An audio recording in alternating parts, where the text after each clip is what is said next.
أعوذ بالله من الشيطان الرجيم بسم الله الرحمن الرحيم رب اشرح لي صدري ويسر لي أمري واحلل عقدة من لساني يفقهوا قولي۔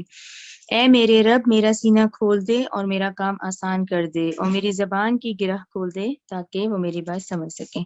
اللہم ارنا الحق حقا وارزقنا اتباعہ وارنا باطلا باطلا وارزقنا اجتنابہ۔ اے اللہ ہمیں حق کو حق کر دکھا اور اس پر چلنے کی توفیق عطا فرما، اور باطل کو باطل کر دکھا اور اس سے بچنے کی توفیق عطا فرما۔ اللہم اللہم اغفر لذنبی کلہ دکہ وجلہ واولہ وآخرہ وعلانیتہ وسرہ۔ اے اللہ میرے تھوڑے اور زیادہ، پچھلے اور پہلے، ظاہری اور چھپے ہوئے سب گناہ بخش دے، آمین۔ آج انشاءاللہ اب ہم لوگوں کی یہ سورہ کہف شروع ہوگی، جو کہ ہمارے آج 15ویں پارے کی مصحف کی ترتیب میں 18 نمبر پہ ہے سورہ کہف۔ انشاءاللہ سورہ کہف شروع کریں گے جو کہ مکی دور کی ہے۔ اچھا، اب سورہ کہف شروع کرنے سے پہلے ذرا سا ہم اس کے مضامین پہ غور کریں گے، ذرا سے اس کے یہ نوٹس ہے اس کی طرف آ جاتے ہیں۔ چلیے، اعوذ باللہ من الشیطان الرجیم۔ اب پہلے تو ہم یہ دیکھیں گے اس سورت کا شان نزول کیا ہے سورہ کہف کا، کیونکہ یہ مکی دور کے بھی آخر کی سورہ ہے۔ مکی دور کو جیسا کہ ہم 3 حصوں میں ڈیوائڈ کرتے ہیں، پہلے 4، درمیانی 4، آخر کے 4۔ یہ آخری 4 سالوں میں سے ہے، یعنی ہجرت سے پہلے ہو گئی نا۔ چلیں اس کے شان نزول پہ پہلے سٹارٹ لیتے ہیں۔ دیکھیں، مکہ مکرمہ کے جبکہ یہ دعوت عام ہو گئی تھی، اب اعلان نبوت کی جو خبریں ہیں وہ اب مکہ سے باہر جا چکی تھی اور یہودی علماء تک بھی پہنچ چکی تھی، ٹھیک ہے نا۔ اچھا، اب مکہ مکرمہ کے کچھ جو تھے سردار تھے، انہوں نے 2 آدمیوں کو سلیکٹ کیا اور مدینہ منورہ کے یہودی علماء کے پاس بھیجا، ٹھیک ہے نا۔ یہودی علماء کیونکہ تورات اہل کتاب تھے، تورات پڑھنے والوں میں سے تھے، تو مدینہ منورہ کے یہودی علماء کے پاس یہ معلوم کرنے کے لیے بھیجا ان دونوں آدمیوں کو کہ تورات اور انجیل کے یہ جو علماء ہیں اور یہ جو محمد نبی کریم صلی اللہ علیہ وسلم جو کہ اعلان نبوت کر چکے ہیں، تو ان کی کیا رائے ہے ان کے بارے میں۔ یعنی یہودی جو علماء ہیں وہ یہ بتائیں کہ یہ نبی کریم صلی اللہ علیہ وسلم جو کہ اعلان نبوت کر چکے ہیں، تو ان کی بارے میں آپ لوگ کیا کہتے ہیں۔ یہودی علماء نے ان سے کہا کہ آپ نبی کریم صلی اللہ علیہ وسلم سے 3 سوالات کیجئے، اگر تو وہ صحیح جواب دیں تو سمجھ لیں کہ وہ واقعی ہی اللہ کے نبی ہیں، اور اگر وہ صحیح جواب نہ دے سکے تو اس کا مطلب ہے ان کی نبوت کا دعویٰ صحیح نہیں ہے، ٹھیک۔ اچھا، اب یہ 3 سوال کون سے تھے؟ پہلا سوال یہ تھا کہ ان نوجوانوں کا وہ عجیب سا واقعہ بیان کریں جو کسی زمانے میں شرک سے بچنے کے لیے اپنے شہر سے نکل کر کسی غار میں چھپ گئے تھے، ٹھیک ہے۔ یہ پہلا سوال تھا ان کا۔ دوسرا سوال کیا تھا؟ دوسرے اس شخص کا حال بتائیں جس نے مشرق سے مغرب تک کا پوری دنیا کا سفر کیا تھا۔ تیسرا سوال کیا تھا؟ تیسرا سوال پھر انہوں نے یہ کہا کہ تیسرے سوال کا ان سے پوچھیں، ان نبی کریم صلی اللہ علیہ وسلم سے پوچھیں کہ روح کی حقیقت کیا ہے۔ تو یہ آپ لوگ پڑھ کے بھی پہچان گئے ہوں گے۔ ابھی یہ جو تیسرا سوال ہے یہ تو ہم سورہ بنی اسرائیل میں ابھی پڑھ کر آئے ہیں، ٹھیک ہے نا۔ پھر یہ دونوں جو شخص ہیں، یہ اشخاص آئے ہیں، مکہ مکرمہ میں آئے، انہوں نے واپس اپنی برادری سے آ کے لوگوں کو کہا کہ آپ صلی اللہ علیہ وسلم سے ان تینوں سوالوں کے بارے میں پوچھیں۔ تیسرا سوال ہم مصحف کی ترتیب میں سورہ بنی اسرائیل کی آیت 85 میں آپ لوگوں کو یاد ہوگا ہم پڑھ رہے ہیں، اس میں یہ کوسچن آ گیا ہے کہ روح کیا ہے، تو اللہ سبحانہ و تعالیٰ نے اس کا مختصر جواب دیا کہ روح کیا ہے؟ امر ہے، اللہ کا امر ہے، بس، ٹھیک ہے نا۔ اچھا، اب آ جائیں پہلے 2 سوالوں کے جواب میں پھر یہ سورت نازل ہوئی۔ اب پھر سے دیکھ لیں، پہلے 2 سوال کیا تھے؟ ان نوجوانوں کے بارے میں بتائیں، اور وہ کون شخص ہے جس کے بارے میں بتائیں جس نے مشرق سے مغرب پوری دنیا کا سفر کیا۔ تو یہ دونوں سوال جو ہیں پھر اس کے ڈیٹیل میں جواب میں پھر یہ سورت نازل ہوتی ہے۔ پہلے 2 سوالوں کے جواب میں یہ سورت نازل ہوئی جس میں غار میں چھپنے والے نوجوانوں کا جو واقعہ ہے وہ بیان فرمایا گیا۔ انہی کو اصحاب کہف کہا جاتا ہے۔ کہف جو ہے عربک میں، عربی زبان میں غار کو کہتے ہیں، تو اصحاب کہف کا مطلب غار والے۔ اور جو دوسرا سوال ہے کہ اس شخص کے بارے میں بتائیں جس نے مشرق سے مغرب تک کا سفر کیا، وہ جو ہیں وہ پھر ذوالقرنین کہلائے جاتے ہیں، جس کا ہم ڈیٹیل انشاءاللہ آگے پڑھیں گے۔ اچھا، اب اس کے سورہ کہف کے مرکزی مضامین کی طرف آ جاتے ہیں۔ جیسے اصحاب کہف کا ذکر آئے گا، ذوالقرنین کا ذکر آئے گا، پھر حضرت موسیٰ علیہ السلام کے اس واقعے کا ذکر آئے گا جس میں وہ حضرت خضر کے پاس تشریف لے کے جاتے ہیں، یعنی وہ سفر کے واقعات آئیں گے۔ پھر آگے دیکھیں، پھر خاص جو سب سے اہم نقطہ آئے گا وہ یہ آئے گا کہ آج کے دور میں یہ جو عیسائی ہے، جو اتنی بڑی عیسائی کمیونٹی ہے، مور دین 2 بلین ہے یہ لوگ، عیسائیوں نے حضرت عیسیٰ کو جو اللہ کا بیٹا قرار دیا ہے، اس صورت میں خاص اس کی تردید بھی کی جائے گی. ٹھیک ہے. اس کے بعد جو اگلا آخری مضمون ہے، پھر یہ کہا جائے گا کہ ٹھیک ہے، اس دنیا میں جتنے بھی جو حق کا انکار کرنے والے ہیں نا، ان کی سزاؤں کا ذکر آئے گا، ان کو وعید دی جائے گی، اور جتنے بھی حق کو ماننے والے ہیں، جتنے بھی نیک لوگ ہیں، ان کو خوشخبری دے دی جائے گی. ٹھیک ہے. یہاں تک تو ہم نے اس کے مضامین کا ذکر کیا. اچھا، اب سورہ کہف بہت اہم صورتوں میں سے، اور ہم سب جانتے ہیں، آپ میں سے بہت سارے لوگ انشاءاللہ یہ جمعے کو پڑھتے ہوں گے. یہ میں نے ان 2 احادیث کا بھی ذرا سا آپ لوگوں کے ساتھ ذرا ڈسکس کرنا ہے. اچھا، پہلی حدیث کون سی ہے؟ یہ حدیث مجھے ملی ہے مسلم میں ملی ہے. انٹرنیشنل نمبر کے مطابق ہے یہ 809، اور اگر آپ ویسے اسلام 360 میں سرچ کریں گے تو 1883 میں آ جائے گی آپ کو. یہ دونوں احادیث آپ کو مل جائیں گی. 1883 1884 مسلم کی حدیث ہے. معاذ بن ہشام نے اپنے والد سے حدیث سنی، انہوں نے قتادہ سے، انہوں نے سالم بن ابی جعد عطفانی سے، غائن ہے قطفانی سے، انہوں نے مہدان بن ابی طلحہ یامری سے، اور انہوں نے ابو الدرداء سے روایت کی کہ نبی کریم صلی اللہ علیہ وآلہ وسلم نے فرمایا، جس مسلمان نے سورہ کہف کی پہلی 10 آیات حفظ کر لیں، اسے دجال کے فتنے سے محفوظ کر لیا گیا. ٹھیک ہے. یعنی ان 10 آیتوں کی اہمیت پہ یہ ہمیں حدیث ملتی ہے. دوسری حدیث دیکھیں، حضرت ابو سعید سے روایت ہے کہ نبی کریم صلی اللہ علیہ وسلم نے فرمایا، جو شخص جمعے کے روز سورہ کہف پڑھتا ہے تو اس کے لیے دونوں جمعوں کی درمیانی مدت کے لیے نور چمکتا رہتا ہے. سبحان اللہ، یہ بہت بڑی دونوں احادیث ہیں. اچھا، یہ جو ہے یہ ہے رواہ البہقی کی ہے، مشکات، یہ جو ہے مشکات المصابیح، اس میں آپ کو یہ حدیث نمبر 2175 مل جائے گی. ٹھیک ہے نا. یہ دونوں احادیث، اور یہ ہماری ہے روزمرہ زندگی میں الحمدللہ ہم نے سنی ہوئی ہیں. ایک جو ہے وہ مسلم کی ہے جس میں 10 آیات کی طرف خاص اشارہ کیا گیا ہے، اور ایک جو ہے وہ مشکات المصابیح کی ہے جو کہ 2175 ہے. اچھا ٹھیک ہے نا. اچھا، اس میں ہمیں یہ پتہ چلا کہ بھئی یہ جو 10 ہیں، یا اس کی مناسبت ہے، ہم یہ کہیں گے سورہ کہف کی مناسبت میں ہے کہ دجالی فتنے کا ذکر آتا ہے کہ بھئی جس نے بھی 10 آیات حفظ کر لی تو وہ دجال کے فتنے سے محفوظ ہو جائے گا. اب یہ دجال کیا ہے، دجال کس کو کہتے ہیں، اس کا روٹ ورڈ کیا ہے، یہ دیکھیں ہمیں جاننا بڑا ضروری ہے. اور اس میں اللہ تعالیٰ ڈاکٹر اسرار کو بھی بہت جزائے خیر دے. یہ جیسے جیسے انہوں نے جو نکات سے سمجھایا ہے یہ میں نے لکھ لیے ہیں. اچھا، سب سے پہلے ہم دیکھتے ہیں یہ دجالی فتنہ، کیونکہ بات ہی یہی ہے کہ بھی جو 10 آیتیں حفظ کر لے گا وہ دجالی فتنے سے محفوظ ہو جائے گا. تو یہ دجالی فتنے کی حقیقت کیا ہے؟ دیکھیں، دجالی فتنے کے ساتھ سورہ کہف کی خاص مناسبت ہے. اس دجالی فتنے کے اثرات سے محفوظ رہنے کے لیے ضروری ہے کہ ہم اس صورت کے ساتھ اپنا قلبی اور ذہنی جو تعلق ہے وہ مضبوط کریں. ٹھیک ہے. اچھا، دجال کا روٹ ورڈ ہے دال جیم لام. دجل جو ہے اس کا مطلب ہے دھوکا، فریب. اردو میں ایزیلی ہمیں سمجھ آتا ہے، دھوکا دے دینا، فریب دجل کا مطلب ہے. اچھا، آج کے دور میں پھر دجالیت کو اس کی ایک تو پہلے ہم عمومی طور پہ کہیں گے، یعنی عام طور پر اس وقت ہم اس کو کس طرح سے سمجھیں. آج کی اس دنیا میں جس میں اب ہم رہتے ہیں، یہ 2021 جو جا رہا ہے، اس وقت ہم اپنے ارد گرد کے سینیریو کو دیکھتے ہیں تو اس میں سب سے بڑا دجالی فتنہ کیا ہے؟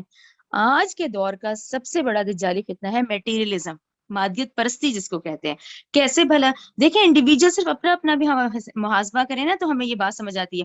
اپنے طور پہ ہم اپنے دیکھیں، ہمارے ذہن میں سارا دن کیا چلتا ہے، یعنی جو ہم 24 گھنٹے گزار رہے ہیں، ہمارے ذہن کا رجحان کدھر ہے، ہمارا قلبی رجحان کس طرف جا رہا ہے، ہماری اخلاقیات کیا کہہ رہی ہیں. یعنی ہم ٹوٹل اس وقت اپنے آپ کو دیکھیں نا تو ایک انسان اس وقت جو سچویشن ہے وہ اللہ تعالیٰ کو اس وقت بھول چکا ہے. اس وقت جو ہمارے پاس سینیریو ہے اور جو ہماری دوڑ دھوپ لگی ہوئی ہے، جس میں ہمارے 24 گھنٹے گزر رہے ہیں، اس میں آپ خود اگر ہم اپنا محاسبہ بھی کریں نا کہ ہم کتنا اللہ کو یاد کرتے ہیں. ٹھیک ہے نا. سب سے جو اس وقت المیہ ہے، ٹریجڈی، وہ یہی ہے کہ اس دنیا کی بھاگ دوڑ میں جو اس وقت کا دجالی فتنہ ہے وہ میٹیریلزم ہی ہے کہ میں یہ گین کر لوں، میں یہ حاصل کر لوں، یہ بھی مل جائے، وہ بھی مل جائے، بس مادیت پرستی، جس میں سب سے بڑا کیا نقصان ہوا، ہم نے اللہ کو بھلا دیا. اچھا، اس کو مزید تھوڑا ایکسپلین کرنے کے لیے اب وہی والی بات ہے، ہم اس وقت جو دنیا میں بھیجے گئے ہیں، دنیا تو دارالامتحان ہے. اچھا، امتحان کیا پاس کرنا ہے؟ آخرت کا. ٹھیک ہے نا. آخرت ابدی ہے، یہاں پر تو ہر ذی روح کو موت آنی ہے، یعنی یہاں تو کل نفس ذائقۃ الموت ہے، ہر ذی روح کو آنی ہے. ٹھیک ہے نا. اچھا، اس کے ساتھ ساتھ دنیا بہت خوبصورت بنائی گئی ہے، اس کے زیب و آرائش. اچھا، اس کی کامیابی ہمیں دکھتی ہے. سامنے ہے نا، آپ کرتے ہیں آپ کامیاب ہو جاتے ہیں، نہیں کرتے آپ فیل ہو جاتے ہیں، ٹھیک ہے نا. ایک ویسے جو ایک فارمولا ہے اس کے مطابق تو دنیا کی کامیابی ہمیں سامنے دکھتی ہے، جبکہ آخرت ہم نے نہیں دیکھی، وہ ہمارا ایمان بالغیب ہے. جنت جہنم ہم نے نہیں دیکھی، لیکن وہ ہمارا ایمان بالغیب ہے، جس کی تیاری ہم نے اس دنیا میں رہ کے کرنی ہے. تو ہمیں یہ پتا چلا کہ ایک آخرت ہے جس کے لیے ہمیں یہاں بھیجا گیا، جس کی تیاری کے لیے، اور ایک دنیا ہے. دنیا بے انتہا خوبصورت بنا دی گئی، اس کی کامیابیاں بھی ہمیں سامنے دیکھ رہی ہیں. تو یہی وہ پردہ ہے کہ آخرت کی زندگی پہ پڑے ہوئے اس دنیا اور اس مادیت کے پردے میں رہ کے انسان نے دھوکا کھا لیا. ٹھیک ہے نا، ہم نے دنیا ہی کو ہی اصل سمجھ بیٹھے. ہم سمجھے یہی اصل کامیابی ہے. مستقبل کی فکر کرو، دنیا کی دوڑ دھوپ کرو. ٹھیک ہے نا. تو یہ کیا ہوا، یہ ہے دجالی فتنے کی وہ عمومی شکل. یعنی اس وقت وہی والی بات کہ ہمیں اللہ کے حکم سے بھیجے گئے نا، ہم جس دور میں بھیجے گئے تو ہمیں جس دجالی فتنے کا سامنا کرنا پڑا، وہ ہے آج کا مادیت پرستی، میٹیریلزم جس کو کہتے ہیں. ہم اس میں گرفتار ہو گئے. ٹھیک ہے. اچھا تھوڑا سا آگے دیکھ لیتے ہیں. اب یہ انسان ہی ہے نا، اس نے اتنی ترقی کی ہے. یہ جو ہم ڈسکوریز پہ لگے ہوئے ہیں، روز نئی نئی ڈسکوریز چل رہی رہی ہیں. جتنی آج سائنس کا ایکسپلور ہے، جتنی ہو رہی ہے، یہ اس سے ہم سب واقف ہے. اب آ جائیں اس دجالی علم کی طرف. یہ تو دجالی حقیقت تھی، ٹھیک ہے نا، جو ہم نے واقعی اس کو پڑھتے پڑھتے ایڈمٹ کیا کہ ہم اسی کا ہی حصہ ہیں. ذہنی طور پہ، جسمانی طور پہ، قلبی طور پہ دنیا کے پیچھے پڑے ہوئے ہیں. ٹھیک ہے نا، جس میں ہم نے اللہ کو بھلایا ہے. ٹھیک ہے نا، یہ تو یہاں تک سمجھ ہے. اب آ جائیں دجالی علم کی طرف. آخر یہ علم، پھر علم کس کو کہتے ہیں؟ یہ آخر انسانی علم ہی ہے نا. یہ جو جتنی ترقی ہونے لگی ہوئی ہے، اس علم کی بدولت ہے. چلیں اس پہ علم پہ ڈسکشن کرتے ہیں کہ یہ دجالی علم پھر کس کو کہیں گے. دیکھیں آپ لوگ صرف بقرہ پڑھ رہے ہیں، سورہ بقرہ کی آیت نمبر 31 ہم نے پڑھی ہے. ٹھیک ہے نا. وَعَلَّمَ آدَمَ الْأَسْمَاءَ كُلَّهَا. ٹھیک ہے نا. اللہ سبحانہ و تعالیٰ نے جب وہ نام کون سے، اور اس نے سکھلائے آدم علیہ السلام کو نام سب کے سب. یہ کیا ہے، اس کو علم کہتے ہیں. آپ لوگوں کو تھوڑا سا وہ واقعہ اگر میں آپ کو مفہوم بتاؤں تو آپ لوگوں کو یاد آ جائے گا کہ اللہ تعالیٰ نے فرشتوں سے بھی کہا، انہوں نے انکار کیا، وہ نہیں جانتے تھے. تو حضرت آدم سے فرمایا، کہا تو انہوں نے ان چیزوں کے نام بتا دیے. تو یہ وہ علم ہے، اس کو وہ علم کہتے ہیں. یہ کیا ہے، دنیاوی علم. ٹھیک ہے نا. اور اس نے سکھلائے آدم کو نام سب کے سب. اس کو ہم علم کہتے ہیں، نالج کہتے ہیں نا اس علم کو. یہ جو علم ہے، یہ پوٹینشیلی حضرت آدم علیہ السلام میں ودیت کر دیا گیا. ٹھیک ہے نا. اچھا علم تو ذہنوں میں ڈال دیا گیا، اب اس کو حاصل کیسے کرنا تھا، اس کا اپریٹس بھی ہمارے اندر ڈال دیا گیا. اس حصول کا جو اپریٹس ہے وہ نسل آدم کے اندر رکھ دیا گیا. کیسے؟ آپ اور میں علم حاصل کیسے کرتے ہیں؟ آنکھ سے دیکھو، کان سے سنو، دماغ سے سوچو. ٹھیک ہے نا. ایک چھوٹے بچے سے آپ شروع ہو جائیں، اپنا دیکھ لیں کوئی چیز حاصل کرنی ہے تو کیا کرتے ہیں؟ آنکھ سے دیکھو، کان سے سنو اور دماغ سے سوچو. اب اس چیز کو ہم کہتے ہیں ایکوائرڈ نالج جو کہ ہم حاصل کرتے ہیں، یعنی اس میں ہم اپنی محنت لگاتے ہیں. تو یہ دنیاوی علم ہے، اور یہ اللہ کی نعمتوں میں سے ایک نعمت ہے. یہ جو دنیاوی علم ہے، یہ بھی اللہ کی نعمتوں میں سے ایک نعمت ہے. اسے ہم ایکوائرڈ نالج کہتے ہیں. یہاں تک تو ہمیں بات سمجھ آ گئی. اچھا اب آ جائیں، یہ 31ویں آیت ہے نا سورہ بقرہ کی. اب آ جائیں 38ویں کی طرف، 38 کی طرف. جب آدم علیہ السلام کو یہاں دنیا میں بھیجا گیا تو اس وقت، اب بھیجا تو گیا اس اپریٹس کے ساتھ، ٹھیک ہے نا، علم بھی دیا، اسما بھی سکھا دیے اور بھیج دیا گیا. پھر بھیجتے ہوئے کہا گیا فَإِمَّا يَأْتِيَنَّكُم مِّنِّي هُدًى. اب تم جا تو رہے ہو، لیکن اب تمہارے پاس نا میری طرف سے ہدایت آتی رہے گی. اچھا ہدایت کیا ہوتا ہے، ہدایت کس کو کہتے ہیں؟ ہدایت دیکھیں سیدھی سی ایک بات ہے، یہ کرنا ہے، یہ نہیں کرنا ہے، دیٹس اٹ. دیکھیں پورے قرآن میں اسی طرح ہم چل رہے ہیں نا، یہ کرو اور یہ نہ کرو. ٹھیک ہے نا. اور جو نہیں کرو گے تو اس میں تمہارے لیے بھلائی ہے، تمہارے لیے خیر ہے. ٹھیک ہے نا. اس کا تمہیں ہی فائدہ ہے، فائدہ بھی ہمیں ہی ہے. ٹھیک ہے نا. اس کو کیا کہتے ہیں؟ یہ ہوتا ہے ریویلڈ نالج. ٹھیک ہے نا. Acquired knowledge, revealed knowledge. Acquired knowledge جو کہ اللہ سبحانہ و تعالیٰ نے خود حضرت آدم میں ودیت کیا. ٹھیک ہے نا. اور اس کے حصول کا اپریٹس بھی دے دیا، لیکن ساتھ ہی کہہ دیا کہ دیکھو اب یہ زندگی گزارنی ہے تو اس میں پھر کرو اور نہ کرو، یہ والی ہدایت ضرور میرے ساتھ ساتھ آتی رہے گی. ٹھیک ہے نا. اچھا اب یہ کیا ہے، اس کو پھر ڈاکٹر صاحب نے سمجھانے کے لیے ہماری 2 آنکھیں ہی کہا ہے. یہ ہمیں 2 آنکھیں جو دی گئی ہیں، ایک کون سی ہے؟ ایکوائرڈ نالج کی آنکھ ہے، اور ایک کون سی ہے؟ ریویلڈ نالج کی آنکھ ہے. یہ 2 ہیں جس کے ساتھ انسان کو بھیجا گیا. ٹھیک ہے. اب نسل انسانی شروع ہو گئی، نسل انسانی نسل در نسل چل رہی ہے.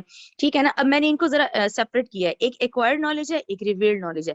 ریویلڈ نالج سے ہم سب واقف ہیں. کون سی؟ سب سے پہلے آسمانی جو کتاب ہے، وہ ڈیوائن بک ہے، وہ تورات ہے. ٹھیک ہے نا. تورات میں احکامات آئے، اس کے بعد زبور آئی جس میں اللہ تعالیٰ کی تسبیح اور حمد ہے، پھر اس کے بعد انجیل آئی، انجیل میں حکمت ہے، اور اس کے بعد یہ قرآن جو ہمارے سامنے کھلے ہوئے ہیں، یہ ڈیوائن لیٹرز ہیں، یہ اللہ تعالیٰ کی طرف سے ہدایت ہے، اور یہ وہ ہدایت ہے جس کی حفاظت کا ذمہ اللہ سبحانہ و تعالیٰ نے لیا ہے، رائٹ؟ سورہ ہجر 9 یہ آیات نا آپ لوگ یاد کر لیا کریں، جیسے سورہ ہجر 9 میں ہم پڑھ رہے ہیں کہ اس کی حفاظت کا ذمہ تو اللہ نے لیا ہے۔ یہ کیا ہے؟ سارا ریویلڈ نالج، ٹھیک ہے نا؟ قرآن کیا ہے؟ کامل ہدایت ہے۔ اب آ جائے ذرا سے ایکوائرڈ نالج کی طرف۔ اچھا ایکوائرڈ کا ہم سمجھ تو گئے نا کہ بھی آنکھ سے دیکھو، کان سے سنو، دماغ سے سوچو، کرو، اور پھر ڈسکور کرو۔ ڈسکور کرو کہا گیا ہے کہ ہم بار بار نہیں پڑھ رہے کہ دیکھو آسمان کو، دیکھو زمین کو، دیکھو پودوں کو، کیا تم دیکھتے نہیں ہو؟ کہا ہے، اور کیسے دیکھو؟ اس علم کی بدولت دیکھو۔ اور پھر سورہ اعراف 179 176 اتنی اہم آیت ہے کہ اللہ تعالیٰ نے کہا جانوروں جیسا مت دیکھو، انسانوں جیسا دیکھو، تمہیں شعور دیا ہے تو دیکھنا بھی ایسا دیکھو، ٹھیک ہے نا یہاں تک؟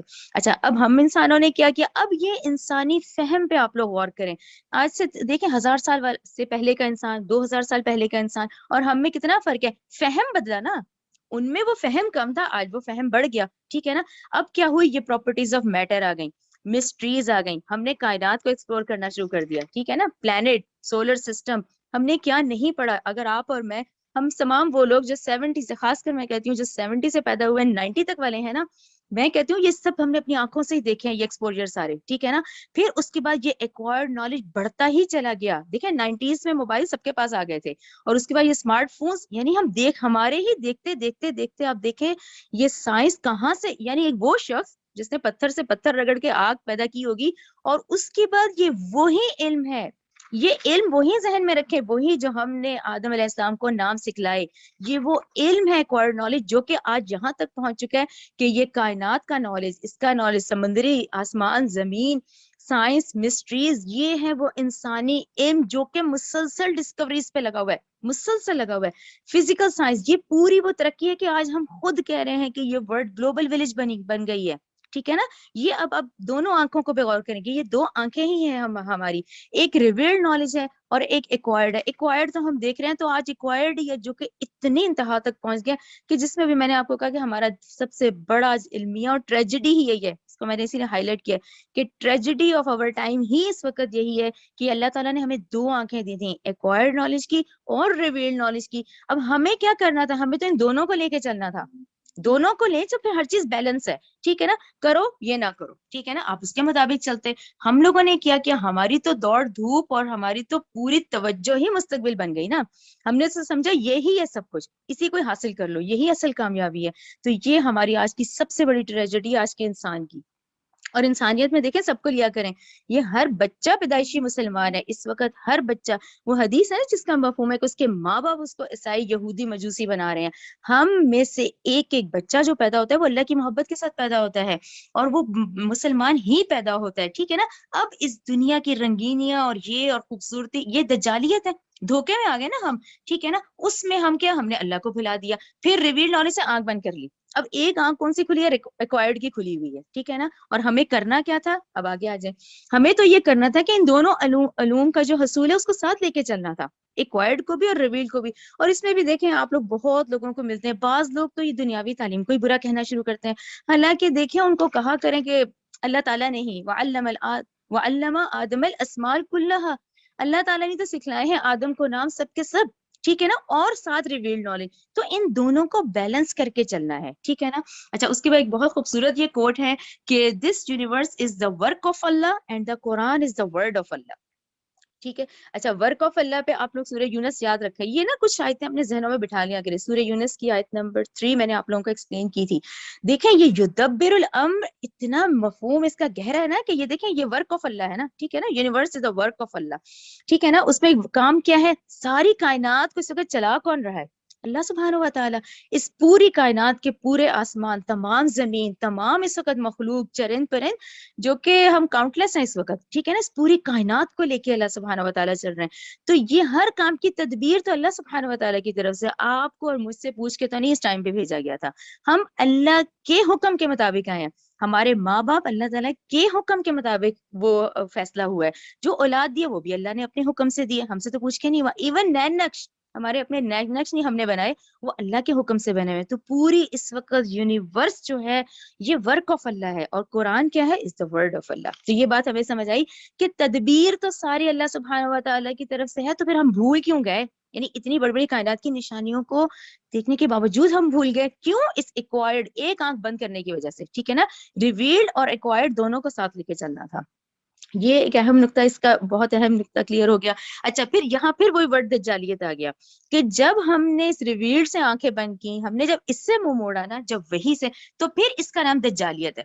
ٹھیک ہے نا، کہ آپ نے ایک آنکھ، کیوں دجال ہے ہی کانا نا، ہم بچپن سے دیکھیں سنتے آ رہے ہیں سب سے، ایک آنکھ تو اس کی بند ہے، وہ ہے ہی کانا. وہ اسی وجہ سے ہے کہ دونوں آنکھیں کھول کے چلنا تھا اس وقت. یہ جو ہمیں اللہ نے امانت دی ہے زندگی، اس میں ایکوائرڈ اور ریویلڈ دونوں کو لے کے چلنا تھا. ٹھیک ہے نا. تو دجالیت اسی وجہ سے ہوئی جب ہماری غلطی سے ہم نے اپنی آنکھ ریویلڈ سے بند کی. ٹھیک ہے نا.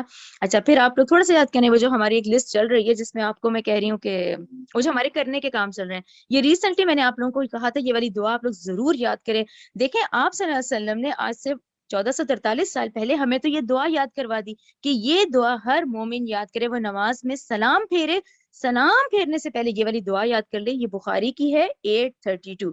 اللہم انی اعوذ بک من عذاب القبر وَأَعُوذُ بِكَ مِنْ فِتْنَةِ الْمَسِيحِ وَالدَّجَّالِ وَأَعُوذُ بِكَ مِنْ فِتْنَةِ الْمَحْيَا وَالْمَمَاتِ وَأَعُوذُ بِكَ مِنْ مَحْسِمِ وَالْمَغْرَمِ. ٹھیک ہے نا. اب دیکھیں قبر کے فوراً بعد المسیح دجال کا ذکر ہے. یعنی آپ اور میں اب تک جتنے لوگ ہیں، ہم میں سے کچھ نہ کچھ کو یہ والا فیس اس فتنے سے گزرنا ہے. یعنی اس فتنہ المسیح والدجال سے ہم میں سے ہر ایک نے گزرنا ہے. تو یہ ہمیں دعا، اس لیے آپ لوگ یہ سب ضرور یاد کریں. نبی کریم صلی اللہ علیہ وسلم سلام پھیرنے سے پہلے یہ والی ان 5 جو چیزیں ان سے پناہ مانگا کرتے تھے، یہ آپ لوگ ضرور کریں. چلے آگے آ جائیں. اچھا، یہ تو وہ ہے عمومی. اس وقت ہم اس کو کیسے سمجھیں جبکہ آج ہم اس دور کے ہیں. اچھا، ہم نے بھی ایک دن مر جانا ہے، ظاہری بات ہے، تیاری تو ابھی کرنی ہے نا، مرنے سے پہلے پہلے. مرتے ہوئے تو اعمال نامہ ہی رک جانا ہے ہمارا. اچھا، اب آجے اس دجال کی طرف جس کی تمام احادیث میں بھی اور ریفرنسز سارے موجود ہیں، جو کہ قرب قیامت سے پہلے ایک بہت بڑا فتنہ ہے. جی ٹھیک ہے، اب ادھر آ جائیں. دجال ایک خاص فتنہ ہے جو قرب قیامت کے زمانے میں ایک خاص شخصیت کی شکل میں، یعنی شخصیت کی وجہ سے ظہور پذیر ہوگا. اچھا، اب آپ لوگ یہ جو ہے، جیسے اب یہ آیا حدیث بہت بڑی بڑی ہیں، آپ لوگ خود پڑھیں. یہ مسلم کی حدیث ہے 398. اس میں ان تمام فتنوں کا ذکر آ جائے گا جو کہ قرب قیامت سے پہلے پہلے آئیں گے، جس میں سے میں نے دجال کو لیا. ٹھیک ہے. اچھا، اب اس کا ذرا دیکھتے ہیں اس کے بارے میں کیا کیا آتا ہے. ایک تو یہ کانا ہوگا. اچھا، کانا کا ڈاکٹر سرار نے وہی کہا ہے کہ جب آپ نے اپنی دونوں آنکھیں میں سے ایک آنکھ بند کر لی نا، تو ٹھیک ہے، یہ کانا ہوگا. کیونکہ اب پھر ذہن میں رکھیں، ایک وہ شخص جس نے کہ پتھر سے پتھر رگڑ کے آگ پیدا کی، وہاں سے وہ کیا تھی؟ علم کی ابتدا، علم کی انتہا. تو جو کانا دجال ہے، یہ علم کی اس ڈسکوریز کی، اس مسٹریز آف نیچر کی انتہا ہوگا. وہ انتہا ہے اس علم کی. ٹھیک ہے نا. لیکن غلطی کیا ہوئی؟ کیونکہ ایکوائرڈ اور ریویلڈ کو تو ساتھ لے کے چلنا تھا. اب ایکوائرڈ ہی چل رہا ہے. ٹھیک ہے نا. اب آپ دیکھتے جائیں. کانا ہوگا، خدائی کا دعویٰ کرے گا. اچھا، دعویٰ کیا ہے؟ اپنی طاقت دکھائے گا. ٹھیک ہے نا. خدائی کا دعویٰ کرے گا. اس کے ماتھے پہ کاف فارا لکھا ہوا ہوگا. ٹھیک ہے. 40 دنوں کے اندر اندر پوری دنیا کا سفر کرے گا. اس کی آواز لوگ مشرق و مغرب میں سنیں گے. ٹھیک ہے. شیطانوں کا ایک بڑا لشکر اس کے ساتھ ہوگا. بارش کرے گا، مردوں کو زندہ کرے گا، اناج اگائے گا، حتیٰ کہ ایک شخص اس کو درمیان سے ٹکڑے ٹکڑے کر دے گا اور زندہ کر دے گا. ٹھیک ہے نا. اور یہ ذہن میں رکھیں، یہ اللہ تعالیٰ ہی ہے جو اس کو یہ پاورز دیں گے. یعنی اس بات کو ساتھ ساتھ ذہن میں رکھیں. یہ اس وقت کی نسل انسانی کا بہت بڑا امتحان ہوگا. یہ پاورز اس کو اللہ ہی کی طرف سے دی جائیں گی. ٹھیک ہے. اچھا، اس والے حالات میں جبکہ یہ ایسے کام کر رہا ہوگا، اس میں کیا ہوگا؟ اللہ سبحانہ و تعالی حضرت مسیح بن مریم علیہ السلام کو مبعوث فرمائے گا. حضرت عیسیٰ دجال کو لد کے مقام پہ قتل کریں گے. ٹھیک ہے. اچھا، اس کے بعد پھر اگلا فتنہ ہوگا، وہ یاجوج ماجوج کا فتنہ ہوگا. ان کو ختم کرنے کے بعد پوری ایک بارش ہوگی جس سے پوری زمین کو دیکھیں پاک کر دیا جائے گا. ٹھیک ہے نا. کیونکہ یاجوج ماجوج کی جو موت ہوگی، ان کی تو اتنی کثیر تعداد ہے کہ جب یہ مریں گے، جب یہ ختم ہو جائیں گے، ہلاک ہو جائیں گے، تو وہ کہتے ہیں کہ زمین پہ ایک پرندہ اڑے گا تو اس کو زمین پہ پاؤں رکھنے کی جگہ نہیں ملے گی. یعنی اتنی تعداد ہے یاجوج ماجوج کی. ٹھیک ہے نا. یہ ابھی آئے گا آگے جا کے ٹاپک. لیکن ان کو یہ اللہ کے حکم سے پھر ختم کر دیے جائیں گے. اس کے بعد زمین پہ ایک بارش ہوگی اور پوری زمین پاک کر دی جائے گی اور زمین کو حکم ہوگا کہ اپنی تمام برکتوں کو لوٹا لو. ٹھیک ہے نا.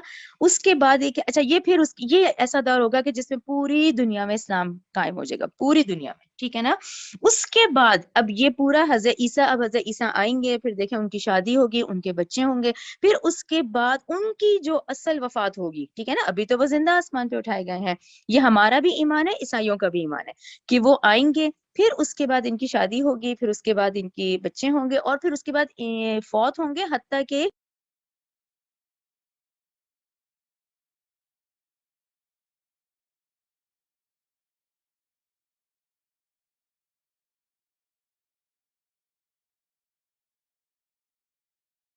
یعنی اس دور کے بعد. ٹھیک ہے. جبکہ سب لوگ مسلمان ہوں گے, اس کے بعد ایسی ہوا چلے گی کہ مومن اور مسلمان جو ہوں گے نا اس وقت ان کی روح کو قبض کر لیا جائے گا. اس کے بعد پھر دنیا میں صرف بدترین لوگ رہ جائیں گے, اصل جو قیامت کی ہولناکیاں ہیں وہ ان پر آئیں گی. اچھا اب یہ جو پورا ڈیٹیل ہے نا آپ لوگ خود سے پڑھیں, مسلم کی حدیث ہے 7373 آپ لوگ خود سے پڑھیں, یہ پورے حالات لکھے ہوئے ہیں جن میں سے میں نے صرف پوائنٹس لیے ہیں. ٹھیک ہے نا. یہ تو اس دجال کی وہ شخصیت ہے جس کے فتنے سے پناہ کا ہمیں کہا گیا ہے. ٹھیک ہے نا. جو کہ اگلی نسل انسانی کو فیس کرنا ہے. ٹھیک ہے. اچھا ایک اور اہم نقطہ ہے سورہ کہف شروع کرنے سے پہلے, اتنی ڈسکشن انشاءاللہ آپ لوگوں کو سمجھ آ گئی ہوگی. اچھا دجال کا مطلب ہے انتہائی دھوکے باز. اچھا دجال کو المسیح کیوں کہا گیا؟ ابھی تو میں نے آپ سے یہ دعا پڑھی ہے نا کہ ہم کہتے ہیں کہ اعوذ بک من المسیح دجال, تو المسیح کون ہے؟ یہاں اس نقطے کو بھی ذرا کلیئر کرنا ضروری ہے. دیکھیں جھوٹا دعویٰ کرے گا. دجال کیا ہے؟ پہلے تو جھوٹا دعویٰ کرے گا المسیح ہونے کا. تو المسیح کون ہے؟ یہ دیکھیں اس کا ڈیٹیل ہے کہ حضرت عیسیٰ علیہ السلام جو ہے ان کے اپنے دو نام ہیں. ٹھیک ہے نا. حضرت عیسیٰ علیہ السلام جو اللہ تعالیٰ کے نبی اور رسول ہیں ان کے دو نام ہیں, ایک تو عیسیٰ ہے, ایک المسیح ہے. تو یہ دونوں نام ان کے ہی ہیں. ٹھیک ہے نا. یہ میں نے جیزس پہ لکھا ہے, عیسیٰ علیہ السلام اور مسیح. اچھا اب یہ جو المسیح ورڈ ہے یہ مجھے پھر اسکالرز کی ڈیٹیل سے پتہ چلا یہ تورات اور انجیل میں بھی موجود ہے یہ نام. تو المسیح جو ہے المسایہ کا مطلب ہے نجات دہندہ, جو انسانیت کو نو انسانی کو اس وقت کی مفسدوں سے نجات دلائے گا. سمجھ آ رہی نا ایزیلی کہ المسیح مسایہ کا مطلب ہے کہ یہ جب حضرت عیسیٰ آئیں گے جو اس وقت حالات ہوں گے اس میں نو انسانی کو مفسدوں سے نجات دلائیں گے. یہ ہمارا بھی ایمان ہے, یہ عیسائیوں کا بھی ہے. ٹھیک ہے نا. اس لیے یہ ورڈ ذہن میں رکھیں کہ المسیح دجال کیوں کہا جاتا ہے اس کو, کیونکہ المسیح جو ہے حضرت عیسیٰ کے ناموں میں سے ہے اور وہ جھوٹا دعویٰ کرے گا اس وقت دجال. رائٹ. اچھا حضرت عیسیٰ کا ذرا سا ہم دیکھ لیتے ہیں سورہ آل عمران 45 سے 50. رائٹ. سورہ آل عمران. حضرت عیسیٰ کی پیدائش معجزانہ. ٹھیک ہے نا. ان کا بچپن میں لوگوں سے کلام کرنا معجزانہ. نابینا کو حکم دینا کہ وہ بینا ہو جائے, لیکن آپ کو یاد ہوگا یہ سب میں لکھا ہوا ہے کہ اللہ کے حکم سے انہوں نے کیا. برس کے مریض کو صحیح کرنا اللہ کے حکم سے. گارے سے پرندہ بنا کر اللہ کے حکم سے اس کو زندہ کرنا. ان کے جو معجزات ہیں اس میں تمام میں لکھا ہوا ہے کہ اللہ کے حکم سے کیا, انہوں نے اللہ کے حکم سے کیا. حتیٰ کہ پھر ان کا آسمان پہ زندہ اٹھایا جانا. رائٹ. سورہ آل عمران 55. پھر ان کا رفع سماوی. یہ سارے معجزات ہیں حضرت عیسیٰ کے. آگے آ جائیں. اسی طرح اب اس بات کو ذہن میں رکھیں کہ جب المسیح دجال کی بات آئے گی تو اس ورڈ کے لیے میں نے یہ تھوڑا ڈسکشن لیا کہ ایک شخص جو کہ دجال کہلایا جاتا ہے وہ المسیح دجال کیوں ہے؟ کیونکہ وہ جھوٹا دعویٰ کرے گا مسیح ہونے کا. ٹھیک ہے نا. جبکہ المسایہ کا مطلب ہمیں پتہ چلا کہ تورات اور انجیل میں نو انسانی کو مفسدوں سے نجات دلانا, یعنی نجات دہندہ کے طور پہ حضرت عیسیٰ آئیں گے. ٹھیک ہے. یہ کلیئر ہو گیا کہ المسیح ان کے اپنے ناموں سے ہیں اور یہ جھوٹا دعویٰ کرے گا جو دجال ہوگا. یہ کلیئر ہو گیا. اب آج اپنے ٹاپک کی طرف, اصحاب کہف کی طرف, ہماری جو سورہ کہف ہے. اچھا یہ میں پہلے اسی لیے ذرا ڈسکشن کر لیتی ہوں کہ تاکہ ہم آیات میں جو واقعات ہیں نا اس میں پھر توڑنا, وہ بھی دل چاہتا ہے کہ آپ کنٹینیوسلی پڑھتے رہیں. اچھا اصحاب کہف میں آ جائیں. اصحاب کہف کو بھی ہم پہلے ہی دیکھ لیتے ہیں کہ یہ لوگ کون تھے, کس دور کے تھے, یہ اب دیکھ لیتے ہیں. اچھا اصحاب کہف ہے, کہف کا مطلب ہے غار. ٹھیک ہے.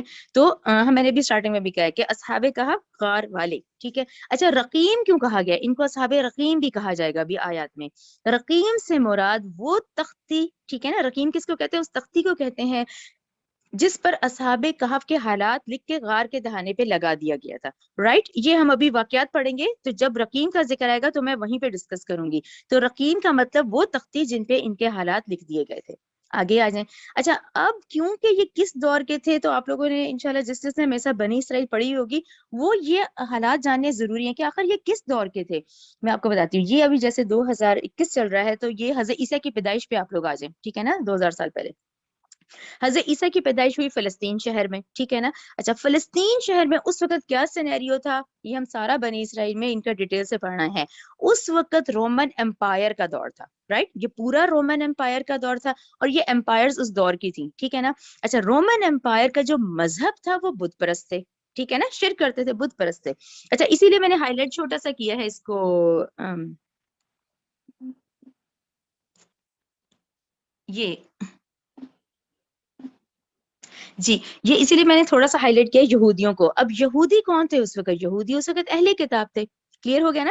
حضرت عیسیٰ کی پیدائش میں یہودی جو تھے کیونکہ تورات والے تھے وہ اہل کتاب کہلائے جاتے تھے, یعنی اس وقت کے مسلمان کہلائے جاتے تھے, ٹھیک ہے نا. اچھا اب رومن امپائر کا دور ہے اور یہودی جو ہے کم تعداد میں ہے, لیکن انہوں نے ان کی خوشنودیاں اور وہ جو جسے کہتے ہیں بادشاہ کو خوش کر کے ایک تھوڑا سا ایریا اپنا لیا ہوا تھا, ٹھیک ہے نا. یہودیوں کی حیثیت اتنی تھی اور رومن امپائر کا دور ہے اور ان کا مذہب بت پرستی ہے رومنس کا, ٹھیک ہے, اور یہ تو اہل کتاب ہے یعنی اس دور کے مسلمان ہیں. اچھا اس میں حضرت عیسیٰ کی پیدائش ہو گئی. اب یہ وقت گزرنا شروع ہو گیا. اس میں کیا ہوا کہ یہودیوں نے حضرت عیسیٰ کے خلاف سازش کی, جو ہم سارا سورہ نساء میں پڑھا ہے, ٹھیک ہے نا.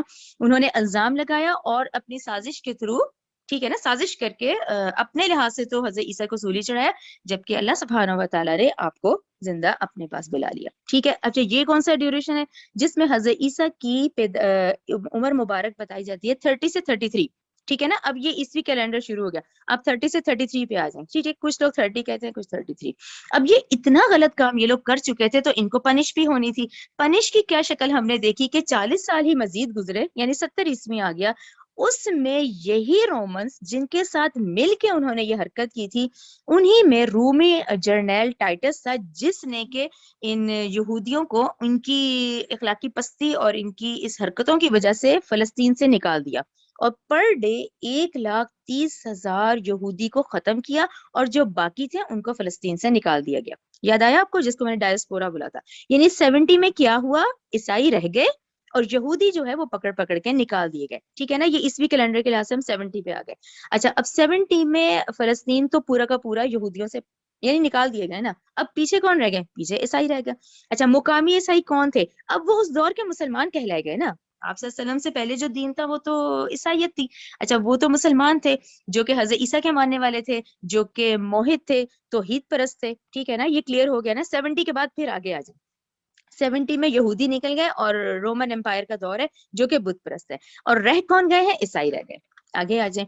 اچھا ان عیسائیوں کے ماننے والوں پہ بہت ظلم کیا. کس نے؟ رومنس نے کیا. ظاہری بات ہے وہ بت پرست ہے. آپ کو پتا ہے, یہ ذہن میں رکھا کریں,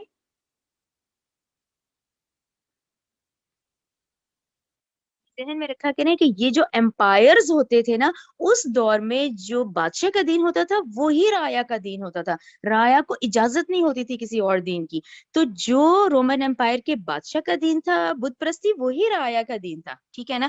اس میں یہ جو اللہ توحید پرست تھے, حضرت عیسیٰ کے ماننے والے تھے, ان کو ظلم و ستم کا نشانہ بنایا جا رہا تھا. کلیئر ہو گیا. آگے آ جائیں. آگے جس رومن کنگ کا نام بتایا جاتا ہے اس کا نام ہے دکیانوس ڈیسیسس, ٹھیک ہے. دکیانوس DECIUS, ٹھیک ہے نا. یہ رومن کنگ کا نام ہے دکیانوس, ٹھیک ہے. اچھا اب یہ دور ہے, اس کے پاس یہ نوجوان آتے ہیں.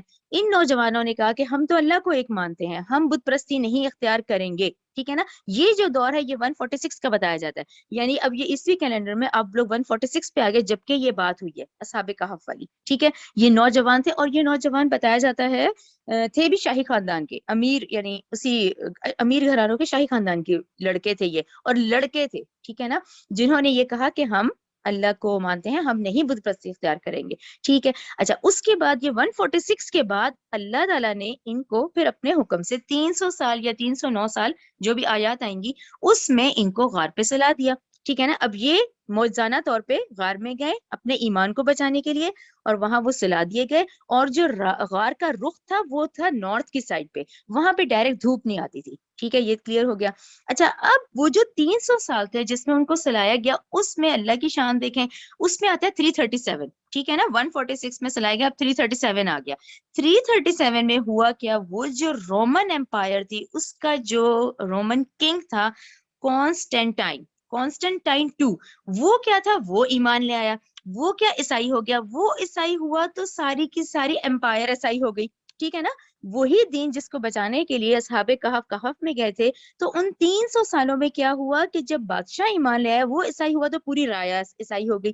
ٹھیک ہے نا. اب یہ 337 سے آپ لوگ 446 پہ آ جائیں, یعنی 300 سال بعد جب اللہ تعالیٰ نے ان کو جگایا 446 میں, تو جو ان کا دین تھا وہی ان کی پوری, وہ جب آتے ہیں, اب جو ہم پڑھیں گے کہ جب وہ کھانا لینے کے لیے باہر آتے ہیں تو وہ حیران ہوتے ہیں کہ وہ انہی کے دین پہ پوری کی پوری امپائر اس وقت عیسائی ہو چکی ہے. ٹھیک ہے, یہاں یہ ہم لوگ کا یہ کمپلیٹ ہو گیا. اب آ جائیں آیات کی طرف. اب سورج شروع کرتے ہیں, اس پورے کو ذہن میں رکھیں جی, اس کو ضرور دیکھ لیں. یہ تصویریں ہیں, یہ ہے لد کا مقام. دیکھیں یہ آج بھی تمام چیزیں موجود ہیں.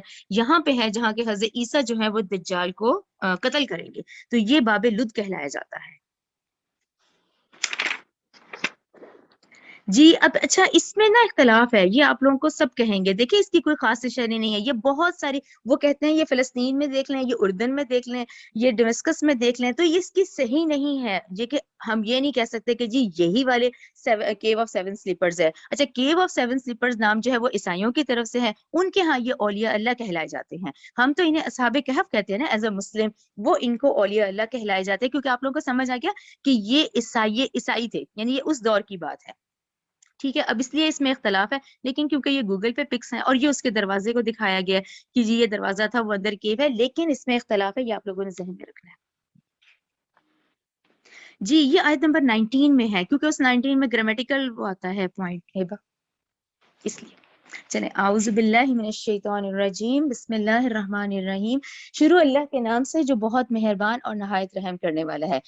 الحمد, تمام تعریف, للہ, اللہ ہی کے لیے ہے, الذی, جس نے, انزلہ, نازل کی, علی, اوپر, عبدہ, اپنے بندے پر, کتابہ, کتاب, ولم, اور نہیں, یجعل, نہیں رکھی, لہو, اس میں, عوجا, کوئی کجی, کسی قسم کی کوئی کجی نہیں ہے, کوئی ٹیڑھ نہیں ہے. ٹھیک ہے نا. اور یہاں سکتہ لکھا ہوا ہے, اس کا مطلب یہاں رکنا, سکتہ. آیت نمبر 2 پڑھے. قیمن, اس حال میں کہ وہ سیدھی ہے, لینذرا, تاکہ وہ ڈرائے, بأسن شدیدہ, شدید عذاب سے. ٹھیک ہے نا, اس حال میں کہ وہ سیدھی ہے, یعنی کتاب جس سے پیچھے سے ہم پڑھ آ رہے ہیں, یہ کتاب ہے جس میں کوئی ٹیڑھ نہیں ہے, اس حال میں کہ وہ سیدھی ہے, لینذرا, تاکہ وہ ڈرائے, بأسن شدیدن, شدید عذاب سے, من لدنہ, اس اللہ کی طرف سے, ویبشر, اور تاکہ خوشخبری دے, مؤمنین, مومنوں کو, الذین, وہ لوگ جو, یعملون, عمل کرتے ہیں, الصالحات, نیک, ان لہم, بے شک ان کے لیے, اجرن حسنا, اجر ہے بہت ہی اچھا. اس آیت میں کیا اہم نقطہ ہے, اس میں آپ لوگ باسن شدیدہ کو ضرور ہائی لائٹ کریں, اس کو سرکل کر لیں, کیونکہ جب ہم یہ آیت نمبر 2 پڑھتے ہیں تو اس کا بیک گراؤنڈ آتا ہے. دیکھیں باسن کو پہلے ہم دیکھتے ہیں, باسن کا جو لفظ ہے اس کا مطلب ہے جنگ. ٹھیک ہے نا, باسن شدیدہ, شدید عذاب, شدید جنگ ہے اس کا عربک میں, باسن, شدید جنگ کو کہتے ہیں. باسن جو ہے یہ واحد ہے, اس کا جمع ہوتا ہے باسائی. ٹھیک ہے. اچھا, باسائی جب کرتے ہیں تو وہ مطلب بدل جاتا ہے, اس میں مطلب ہے فقر, تنگ دستی. یہاں جو ورڈ ہے وہ بأسن شدیدن آیا ہے, شدید عذاب, یعنی ایک بہت بڑی آفت. اچھا, یہ آفت کیا ہے, یہ جنگ کیا ہے, کیونکہ سورہ کہف کا تعلق جو ہے وہ دجالی فتنے سے ہے, تو یہاں یہی بات ہے کہ وہ قیامت آنے سے پہلے یہاں اس دنیا میں ایک بہت بڑی جنگ ہوگی. ٹھیک ہے نا, جس میں ابھی ہم فتنہ دجال کو بھی پڑھ کر آئے ہیں. اچھا, فتنہ دجال کیا ہے, فتنہ دجال کی جو حدیث ہے جس کا مفہوم ہے کہ کوئی نبی اور رسول ایسا نہیں گزرا جس نے اپنی قوم کو دجال کے فتنے سے خبردار نہ کیا ہو, کیونکہ یہ فتنہ ایک مومن کے لیے سخت ترین امتحان ہوگا, اور پوری نسل انسانی, پوری جو انسانی تاریخ ہے, اس میں اس سے بڑا فتنہ کوئی نہیں ہے. ٹھیک ہے نا, ایک تو اس بڑے فتنے کی طرف اشارہ ہے. باسن شدیدن میں پہلا کون سا فتنہ ہے, یہ دجالی فتنہ ہے. دوسرا کیا ہے, دوسرے کا نام جو ہے وہ ہمیں اپنی احادیث سے ملحمۃ العظمیٰ کہلائی جاتی ہے. ملحمہ لحم سے ہے, گوشت پھٹنے سے, ملحمۃ العظمیٰ بہت ہی بڑی آفت, بہت ہی بڑی جنگ. اچھا, اس کا نام عیسائیوں نے آرمیگڈون کہلایا جاتا ہے، عیسائیوں میں بھی یہ ورڈ ہے، انہیں بھی پتا ہے کہ قیامت آنے سے پہلے ایک بہت بڑی جنگ ہونی ہے، تو یہ اس طرف اشارہ ہے۔ تو قرآن آپ بیسکلی دیکھیں اس وقت کیا ہے، یہ آنے والے حالات کی پیشن گوئی بھی دے رہا ہے، یعنی نبی کریم صلی اللہ علیہ وسلم پر قرآن نازل ہونے کے جو مقاصد ہیں ان میں سے ایک یہ بھی مقصد ہے کہ آپ صلی اللہ علیہ وسلم لوگوں کو ایک بہت بڑی اس آفت سے خبردار کر دیں۔ کون سا؟ ایک دجالی فتنہ، دوسرا ملحمۃ العظمیٰ جسے آرمیگڈون کہا جاتا ہے، یہ ایک بہت بڑی جنگ ہے، ایک بہت بڑی آفت ہے جو کہ قیامت سے پہلے یہ ہونی ہے، ٹھیک ہے۔ اور یہی جو ہم نے ابھی پڑھا ہے کہ حضرت مسیح ہیں، مسیح علیہ السلام جب تشریف لائیں گے ان کے ہاتھوں دجال کے قتل کا جو ہے ان کے ہاتھوں جب یہ دجال قتل ہو جائے گا تو یہ فتنہ ختم ہوگا، تو یہ اس فتنے کی طرف اشارہ ہے، ٹھیک ہے۔ آیت نمبر 3 دیکھیں، ماں کسی نہ اس حال میں کہ وہ رہنے والے ہوں گے، فی ہی اس میں ابدا ہمیشہ ہی، ٹھیک ہے نا۔ آیت نمبر 4 دیکھیں، وَيُنذِرَ تاکہ وہ ڈرائے الذین ان لوگوں کو جنہوں میں، اب خاص اشارہ ان لوگوں کو جنہوں نے قالو کہا اتخذ اللہ ولدا کہا کہ بنائی ہے اللہ نے اولاد۔ تو نمبر 4 جو آیت ہے اس کو فوراً آپ کے ذہن میں آ جانی چاہیے، اس پہ آپ لوگ لکھ لیں اس آیت، کیونکہ دور حاضر کی دجالیت جو ہے وہ آج ہمارے سامنے یہی ہے۔ ہم نے اپنے بھی تو نکات دیکھے نا کہ ہم کس دور میں ہیں، اور جبکہ ہر دور میں ہر رسول اور نبی نے اس دجال کے فتنے سے محفوظ رکھنے کو کہا ہے، کہ آج اس آیت نمبر 4 کے تھرو دور حاضر کی جو دجالیت ہے وہ سب سے بڑی یہ مسیحیت ہے۔ کیوں؟ انہوں نے کیا کیا؟ انہوں نے اس کو ٹرائنگل بنا لیا، اس ٹرائنگل میں انہوں نے حضرت عیسیٰ علیہ السلام کو معبود بنا لیا، نہ صرف یہ حضرت عیسیٰ علیہ السلام کو اللہ کا بیٹا بنا لیا، ٹھیک ہے نا، تاکہ وہ ڈرائے ان لوگوں کو جنہوں نے کہا کہ اللہ نے بنائی ہے اولاد۔ اچھا آیت نمبر 5 دیکھیں، ما لہم نہیں ہے ان کو بھی اس دعوے کی بابت مل علم ان کو تو کوئی علم نہیں ہے، ولا لآبائہم نہ ہی ان کے باپ دادا کو یہ علم ہے۔ آپ سمجھ رہے ہیں نا یہ کون سی بات ہوتی ہے؟ دیکھیں کوئی علمی سند نہیں ہے، بس باپ دادا سے چلا آ رہا ہے، اور باپ دادا کو بھی نہیں، انہوں نے بھی نہیں انویسٹیگیشن کی، بس ہر نسل کو بتائے جا رہے ہیں، ٹھیک ہے نا۔ یعنی ایک ایسی بات کا دعویٰ کرنا من علم ولا لآبائہم کہ اس بات کا دعویٰ کرتے ہیں کہ ان کا نہ ان کو علم ہے نہ ان کے باپ دادا کو ہی، کبرت بڑی ہی خطرناک بات ہے، کلمتن بات کے لحاظ سے، تخرجو جو نکلتی ہے، من افواہہم ان کے منہوں سے، ان یقولون نہیں ہے وہ کہتے، الا کذبا مگر جھوٹ ہی۔ تو آیت نمبر 5 اتنی کلیئر ہے کہ ٹھیک ہے اللہ کی شان میں یہ بہت بڑی گستاخی کر رہے ہیں کہ اللہ تعالیٰ کے ساتھ اولاد کو منسوب کر رہے ہیں، ٹھیک ہے نا۔ تو یہ آج اس کی سب سے بڑی جو گمراہی کی شکل ہے وہ یہ ہے عیسائیت، یہ عیسائی ہیں۔ اچھا یہاں میں آپ کو تھوڑا سا حوالہ دے دوں، تھوڑا سا، کیونکہ دیکھیں ہم خود دیکھ رہے ہیں نا کہ نسل انسانی بغیر تحقیق کے ایک بات اگلی نسل کو بتا دیتی ہے، ٹھیک ہے نا۔ اللہ تعالیٰ نے کہا نہ ان کو پتا ہے، نہ علمی سند ان کے پاس ہے، نہ ان کے آباء و اجداد کے پاس ہے، بس سنا ہے جی کہ حضرت عیسیٰ کو اللہ کا بیٹا بنا دیا، ٹھیک ہے۔ یہاں میں آپ کو تھوڑا سا بتاؤں کہ دیکھیں ہم ابھی تو پڑھ کر آ رہے ہیں کہ حضرت عیسیٰ کی تعلیمات یہ تھوڑی تھیں، تو یہ فتنہ کہاں شروع ہوا؟ یہ فتنہ شروع ہوتا ہے کہ دیکھیں جب کیونکہ حضرت عیسیٰ بنی اسرائیل کی طرف بھیجے گئے تھے، یہودیوں کی طرف، یہ ایک فرقہ بن گیا نا، انہوں نے انکار کیا تو حضرت عیسیٰ کے ماننے والے الگ ہو گئے۔ حضرت عیسیٰ علیہ السلام کے جب ماننے والے الگ ہو گئے، وہ تو توحید پرست ہی تھے، پھر آخر یہ بات کہاں سے آئی؟ ذہن میں آتا تو ہے نا کہ آخر حضرت عیسیٰ کی تعلیمات تو یہ نہیں تھی، تو پھر کہاں انہوں نے حضرت عیسیٰ کو اللہ کا بیٹا بنا لیا؟ دیکھیں اس کو جو ہے پھر اس میں سینٹ پاؤل کا ذکر آتا ہے، PAUL، ٹھیک ہے نا، اس کو اس ریلیجن اس نے کیا حرکت کی سینٹ پاول نے، اس کو سینٹ پاول کا فتنہ کہتے ہیں، آپ لوگ چاہیں تو یوٹیوب پہ سرچ کر سکتے ہیں۔ اس نے یہ کہا کہ ٹھیک ہے حضرت عیسیٰ کو اللہ کا بیٹا بناؤ، اور کیا کرو عقیدہ ہی بدل دیا اس نے یہ عقیدہ رکھا کہ حضرت عیسیٰ پہ ایمان لے آؤ، نمبر 1 سب سے آسان کام، اسی لیے تو ان کی تعداد زیادہ ہے یہ عیسائیوں کی، کہ نمبر 1 ان پہ ایمان لے آؤ، ان پہ ایمان لاؤ گے تو تمہارے سارے گناہ معاف ہو جائیں گے۔ یعنی سینٹ پاول نے کیا کہا کہ ایک تو ایمان لے آؤ، تمہارے سارے گناہ معاف ہو جائیں گے، اس لیے آج ان کو دیکھیں یہ ہر گناہ کا کام کر رہے ہیں، کیونکہ ان کو لگتا ہے کہ یہ ایمان لانا ہی کافی ہے، اس کے بعد سارے تمام گناہ جو ہے وہ معاف کر دیے جائیں گے۔ پھر انہوں نے کیا حرکت کی؟ انہوں نے شریعت کو ساقط کر دیا، اب شرعی احکامات ہمارے پاس ہیں، یہودیوں کے پاس ہے، عیسائیوں کے پاس نہیں ہے، اور انہوں نے تمام اختیارات پوپ کو دے دیا، اب پوپ جس کو چاہے حلال کرے جس کو چاہے حرام کرے، تو یہ ایک گمراہی کی بدترین شکل کی طرف نکل گئے، اور کہنے کو اہل کتاب ہیں، تو اس کا یہی مطلب ہے کہ انہوں نے آج خود سے بھی اچھی طریقے سے بائبل نہیں پڑھی ہوئی، دیکھا جائے تو، ٹھیک ہے نا، یہ نسل در نسل چلا رہے ہیں. دیکھا جائے تو آج دیکھیں 2021 آ گیا اور یہ لوگ یہی حضرت عیسیٰ کو معبود بنا لیا، حضرت عیسیٰ کو اللہ کا بیٹا بنا لیا. تو یہ ہے کہ بغیر علمی تحقیق اور سند کے اگلی نسل کو ایک بات پہنچا دینا. تو یہ ہماری بھی پکڑ ہے، اس پہ ضرور اپنا دھیان کیا کریں کہ ہم کون سے ایسے غلط کام کر رہے ہیں، کیونکہ یہ بہت سخت پکڑ ہے کہ بغیر کسی علمی سند اور دلیل کے ایک بات آگے پہنچا دینا، ٹھیک ہے نا. تو انہوں نے یہ کام کیا ہے. تو یہ جب کہ ہم دیکھیں پڑھ تو اصحاب کہف کا ہی رہیں گے، وہ حضرت عیسیٰ کے ماننے والے ہیں، توحید پرست ہے. تو آخر یہ فتنہ جو ہے یہ سینٹ پاول کا فتنہ ہے، جبکہ انہوں نے کہا کہ شریعت ساکت کرو، حضرت عیسیٰ پہ ایمان لاؤ، سارے گناہ معاف ہو جائیں گے، ٹھیک ہے نا. چلیں آیت نمبر 6 کی طرف آ جائیں. فَلَعَلَّكَ، چنانچہ شاید کہ آپ، اب آپ دیکھیں اتنی سینسٹیو ہے نا یہ والی آیت نمبر 6 دیکھیں. فَلَعَلَّكَ، چنانچہ شاید کہ آپ، باخع، ہلاک کرنے والے ہیں، نفسک، اپنے آپ کو، علی آثارہم، ان کے پیچھے، علم، اگر نہ، یؤمنون، نہ وہ ایمان لائے، بہذا الحدیث اسفا، اس بات قرآن کے ساتھ غم کے مارے. یعنی اگر میں چھٹی آیت کا ذرا محاورہ دیکھوں نا تو اے نبی کریم صلی اللہ علیہ وسلم، آپ شاید اپنے آپ کو غم سے ہلاک کر لیں گے ان کے پیچھے اگر وہ ایمان نہ لائے اس بات پر، یعنی اس قرآن پر. اب یہ پھر دیکھیں، کیونکہ نبی کریم صلی اللہ علیہ وسلم سے پہلے کا جو مسلمان تھے وہ تو عیسائی تھے، تو آپ صلی اللہ علیہ وسلم اس کیفیت کو خوب پہچان گئے تھے. وہ سمجھ گئے تھے کہ یہ آج جو حالات ہیں تو یہ ایک شدید دباؤ تھا ان کے اوپر کہ آج اگر یہ قرآن پہ نہیں ایمان لائیں گے، یہ اس بات کی کریکشن نہیں کریں گے، جبکہ عیسائیوں نے اس وقت حضرت عیسیٰ کو اللہ کا بیٹا بنایا ہوا تھا، تو اس کے نتائج ان کو نظر آ رہے تھے. ان کو نبی کریم صلی اللہ علیہ وسلم کو نظر آ رہا تھا کہ آگے ایک دنیا کو، یعنی اس نسل انسانی کو، میری امت کو، ان تمام لوگوں کو ایک بہت بڑے فتنے کا سامنا کرنا پڑے گا.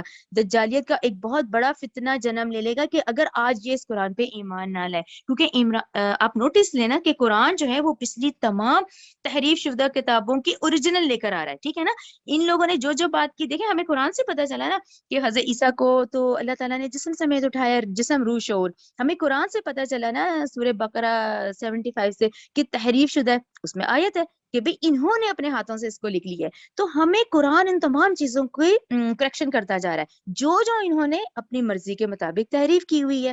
تو آپ صلی اللہ علیہ وسلم کو اس آیت کے تھرو یہ نظر آ رہا تھا کہ اگلی نسل انسانی بہت تباہ ہو جائے گی، بہت بڑا دجالیت کا فتنہ جنم لے لے گا اگر آج یہ اس بات کو نہیں مانتے. جبکہ دیکھیں پھر احادیث بھی ہمیں موجود ہیں، یہ دعائیں بھی ہمارے لیے موجود ہیں کہ اب پڑھو بچوں. اور یہ سوچیں ابھی وہ کہف کی 10 آیتیں چل رہی ہیں، ٹھیک ہے نا. آیت نمبر اگلی آ جائیں، آیت نمبر 7 کی طرف.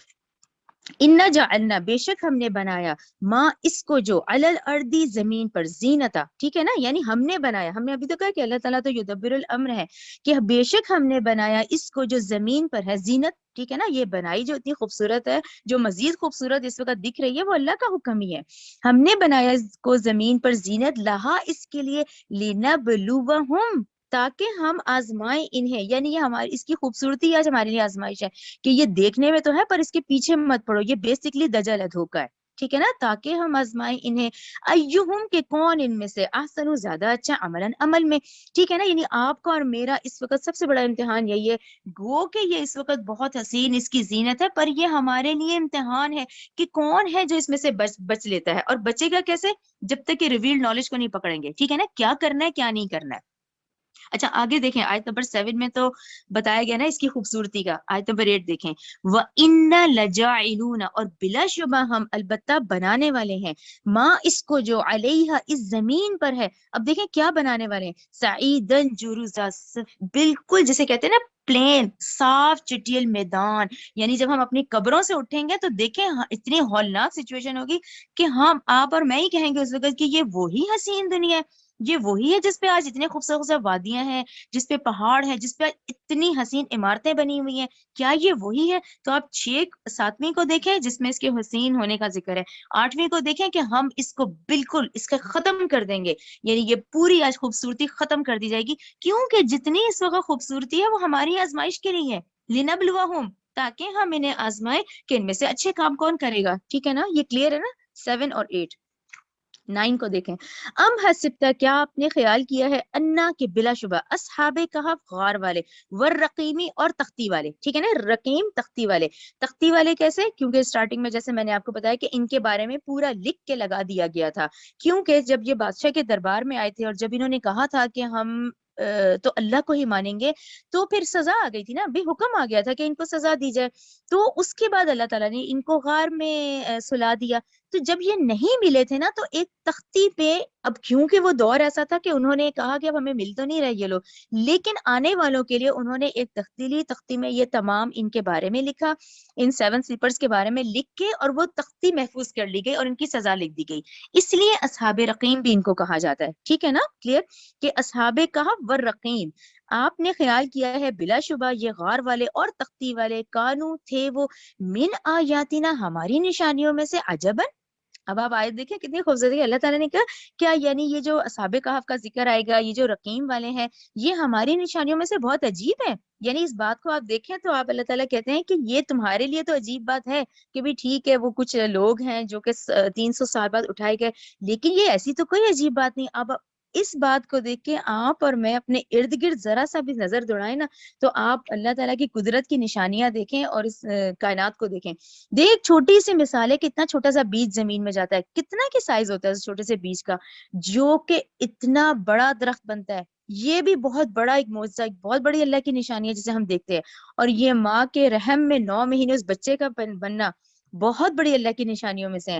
روز ناشتے میں ہم انڈے کھاتے ہیں، آپ انسان تصور کر سکتے ہو کہ اس انڈے میں سے وہ اتنا خوبصورت چوزے کا نکلنا. تو اللہ تعالیٰ نے کہا کہ یہ غار والے اور رقیم والے جو تھے، یہ ہماری نشانیوں میں سے کیسی عجیب نشانیاں تو نہیں ہیں، تم نے کیا اور سے بڑی بڑی نشانیاں نہیں دیکھی؟ اور آپ اپنی خود روزمرہ ہم زندگی میں دیکھیں نا تو ہم ان نشانیوں معجزات کے اندر موجود ہیں، لیکن وہی اس دجل، اس فریب، اس دنیا کی خوبصورتی اور یہ جو زینت ہے، اس سے میں ہم بھول گئے.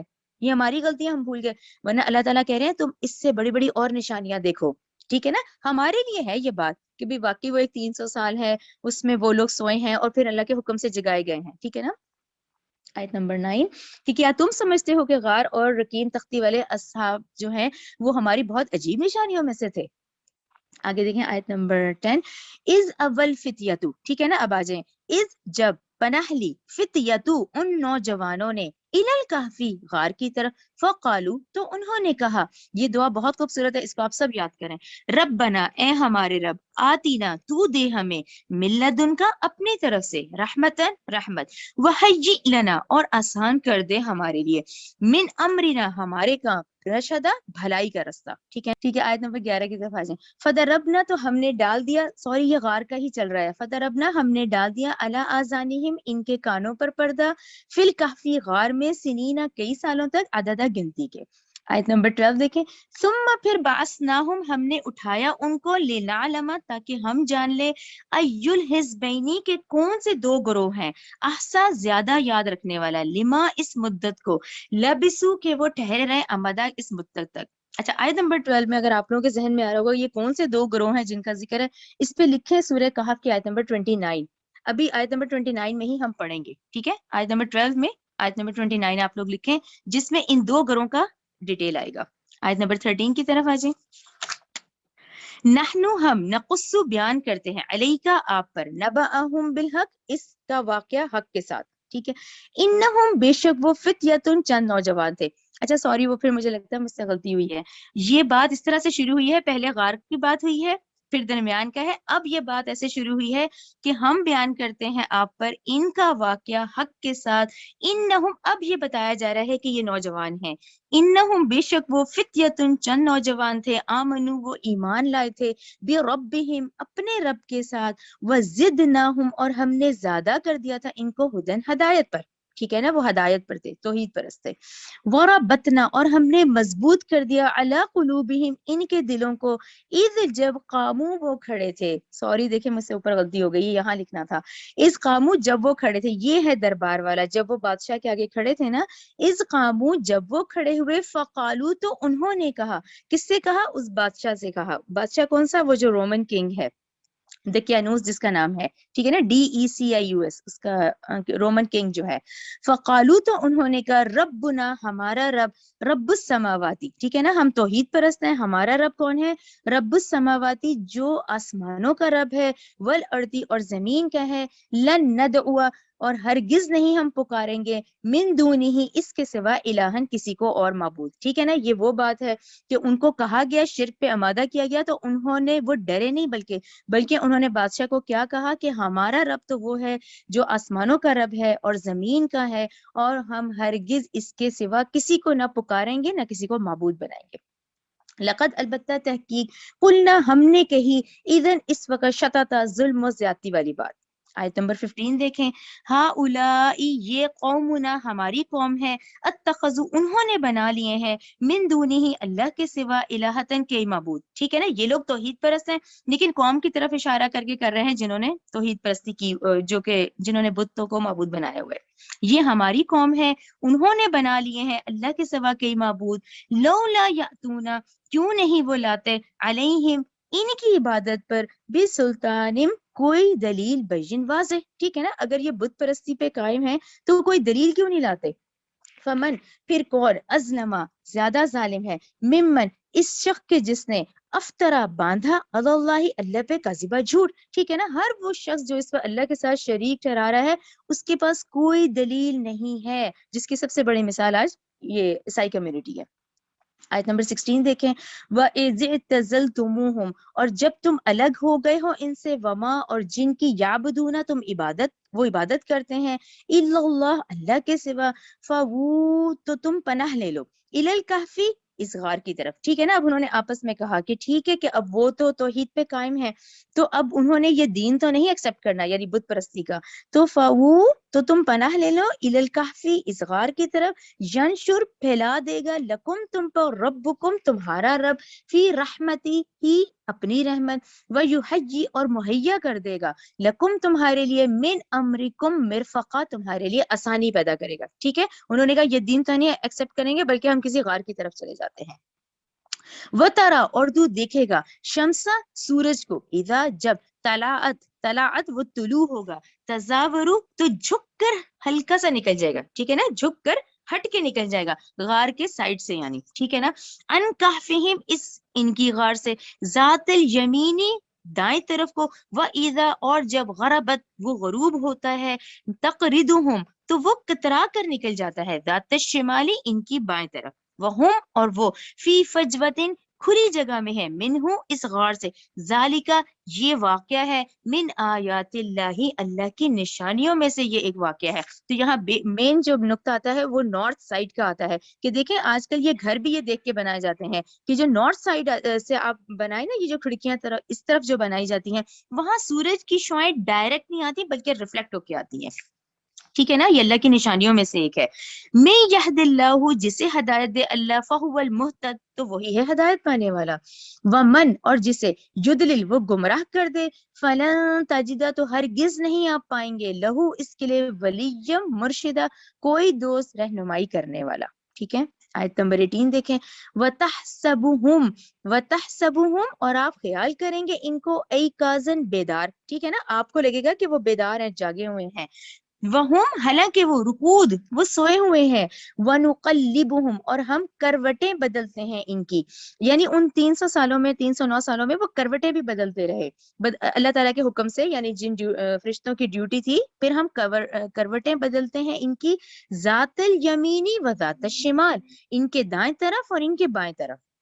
وَقَلْبُهُمْ اور ان کا کتا, باسطن پھیلائے ہوئے ہیں, ذراعیہ اپنے دونوں بازو, بالوسید دہلیز پر. ٹھیک ہے نا, لوت طلعتا اور اگر آپ جھانکیں علیہم ان پر, لولیتا تو آپ پیٹ پھیر لیں, منہم ان سے, فرارن بھاگتے ہوئے, ولا ملئتا اور ضرور آپ میں بھر جائے گی, منہم ان کی رعبن دہشت. یعنی 18 آیت میں کلیئر ہوا کہ ایک تو وہ ویرانی جگہ, اس میں اندھیرے میں وہ غار کے سامنے پھر وہ کتا بھی ایسے بٹھایا گیا جیسے بازو پھیلائے بیٹھا ہوا تھا. یعنی یہ اتنی خوفناک ایسی ہے کہ وہاں کوئی جائے نہیں. اول تو وہاں سے کوئی آنے جانے ہی نہیں تھا, اور اگر کوئی جائے گا بھی تو وہ وہاں سے اس خوفناک سچویشن کو دیکھ کے بھاگ جائے گا. ٹھیک ہے نا, وہ اس میں ہی عافیت سمجھے گا کہ وہ وہاں سے بھاگ جائے. آیت نمبر 19 پہ آ جائیں. وَكَذَلِكَ، ٹھیک ہے نا، وَكَذَلِكَ، اور اسی طرح بَعَثْنَاهُمْ، ہم نے دوبارہ اٹھا کھڑا کیا ان کو. اچھا پھر دیکھیں اب وہ اٹھ گئے. لِيَتَسَاءَلُوا، اب وہ کیا ہے، ایک دوسرے سے سوال کر رہے ہیں. بینہم، آپس میں. قالا کو آپ لوگ سرکل کریں. قالا، کہا. قائل، ایک کہنے والے نے. منہم، ان میں سے. کم، کتنا عرصہ. لبستم، تم ٹھہرے. اب آپس میں وہ بات کر رہے ہیں. قالو، انہوں نے کہا. لبسنا، ہم ٹھہرے. یومن، ایک دن. او، یا پھر بعد یومن، دن کا کچھ حصہ. قالو، اس قالو کو بھی سرکل کریں، ٹھیک ہے نا. قالا، قالو اور قالو کو آپ لوگ سرکل کریں. قالو، انہوں نے کہا. ربکم، تمہارا رب. عالم، خوب جانتا ہے، ٹھیک ہے نا. انہوں نے کہا اس بحث میں نہیں بلکہ پڑھتے. ربکم، تمہارا رب. عالم، خوب جانتا ہے. بما لبستم، جتنا عرصہ تم ٹھہرے ہو. فبعثوا، چنانچہ تم بھیجو. احدکم، اپنا ایک آدمی، ٹھیک ہے نا. 300 سال تک تو ان کو بھوک کا احساس نہیں ہوا، وہ معجزہ تھا. اب اٹھے تو کیا ہوا. احدکم، اب تم بھیجو ایک آدمی کو. بیوریقکم، اپنے اس ورق، چاندی کو کہتے ہیں نا. بیوریقکم ہاذہ، اس چاندی کے سکے کے ساتھ، اس چاندی کے ورق سکے کے ساتھ. الی المدینتی، شہر کی طرف. فلینظر، چنانچہ چاہیے کہ وہ دیکھے. ایہا، کون سا شہر ہے. ازکا، زیادہ پاکیزہ ہے. تعامن، کھانے کے لحاظ سے، ٹھیک ہے نا. یعنی اس چیز کا بھی ان کے ذہن میں تھا کہ وہ بت پرست ہے، تو اپنے ساتھی کو وہ کہہ رہے ہیں تم پاکیزہ کھانا لے کر آنا دیہان سے، ٹھیک ہے نا. اچھا یہاں پہ اگر ہم رک جاتے ہیں تو ہبا وہ نوٹ لگا سکتی ہیں گرامیٹیکل والا آیت 19 کا. یہاں یہ گرامیٹیکل پوائنٹ آف ویو سے یہ ذرا سا نا آپ لوگ دیکھ لیں گے تو آپ لوگوں کو اس آیت کا ہمیں عربی گرامر کے لحاظ سے بھی سمجھ آتی ہے. دیکھیں عربک میں ہے کیا ہوتا ہے، ہم لوگ کیا ہوتا ہے نا واحد جمع سنگولر پلورل، لیکن عربک میں ہوتا ہے واحد تثنیہ جمع. اچھا اس کو لکھنے میں دیکھیں کیسے ہے. قاف زبر کا لام زبر اللہ قالا جو ہوتا ہے وہ کہتے ہیں ایک نے کہا، یہ عربک میں ایک نے کہا. اچھا ایک ہے قاف زبر کا اور لام جس کو ہم ڈنڈے والا لام کہتے ہیں، یہ قالا ہوتا ہے دو نے کہا. ایک نے کہا، دو نے کہا. جب قالو آ جاتا ہے نا تو اس کا مطلب اب یہ لوگ زیادہ ہیں، دو سے زیادہ لوگ ہیں، ٹھیک ہے نا. اب کیونکہ آیت نمبر 19 ابھی ہم نے پڑھی ہے تو ہم نے کہا نا قالا، ایک نے کہا. تو یہاں ڈاکٹر صاحب نے اس کو ایسے ہی سمجھایا کہ یہ ایک ہو گیا، یعنی ان کی تعداد میں ویسے تو اختلاف ہے لیکن ہم آیات کے لحاظ سے لیں تو یہ تو ایک بنا نا. قالا، ایک نے کہا. اچھا اس کے بعد آتا ہے قالو. قالو یعنی وہ جو تین ہے نا، اب ان تین لوگوں نے کہا. لبسنا یومن او بعد یوم، ٹھیک ہے نا، وہ تین ہو گئے. اچھا اس کے بعد اگلا تین کا گروپ تھا قالو، پھر آیت میں قالو آ گیا تو یہ اگلے تین ہو گئے جنہوں نے کہا کہ بھئی ربکم عالم، بھئی تمہارا رب زیادہ جانتا ہے، ٹھیک ہے نا. تو اس طرح سے ان کی تعداد یہاں سے 7 بنتی ہے کہ ان گرامیٹیکل رول کے مطابق قالا، اس ایک نے کہا، پھر قالو آیا، پھر قالو آیا، یعنی 2 سے زیادہ 3، پھر 2 سے زیادہ 3. تو اس طرح سے گرامیٹیکل پوائنٹ آف ویو سے بھی یہ 7 بنتے ہیں، ٹھیک ہے نا. آگے جا جائیں. اچھا ٹھیک ہے، اب انہوں نے اپنے ساتھی کو کہا کہ تم پاکیزہ کھانا لے کر آنا. اچھا آیت نمبر 19 کنٹینیو ہے. فلیاتکم، پھر چاہیے کہ وہ لے آئے تمہارے پاس. برزقن، کھانا لائے. منہ، اس میں سے. ولیتلطف کو ضرور آپ لوگ ہائی لائٹ کریں. ولیتلطف جو ہے اب اس کا مطلب ہے وہ چاہیے کہ نرمی سے بات کرے. اچھا ولیتلطف کیوں اہم ہے پورے قرآن میں اس وقت؟ یہ جتنے حروف ہم پڑھ رہے ہیں نا، جیسے دیکھیں نا واو ایک حرف ہے، لام ہے، یا ہے، تا ہے، پھر لام ہے، طا ہے اور فا ہے. ولیتلطف کو اس کو آپ لوگ درمیان میں سلیش کریں اس طرح. کہاں پہ کرنا ہے آپ کو؟ تا پہ کرنا ہے.